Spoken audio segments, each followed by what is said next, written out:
Hello everyone, मैं हूं पूजा और आप सबका स्वागत है मेरा एक नए मिनी ब्लॉग पे।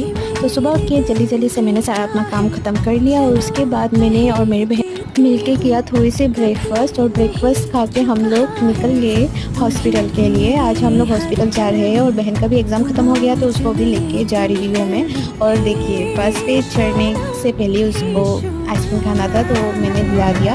और इसके बाद अभी मैं पहुँच रही हूँ हॉस्पिटल। थोड़ा देर रहने के बाद अभी हम लोग फिर से वापस जा रहे हैं घर। और जैसे से एक बस मिला, वो भी इतना ज़्यादा भीड़ था, ऊपर से गर्मी, जिससे से हम लोगों को 2 सीट मिला किस्मत से। और अभी हम लोग पहुंच चुके हैं और हम लोग रास्ते पे हैं, घर जा रहे हैं। इतनी गर्मी थी कि मेरा पूरा हालत ख़राब हो गया।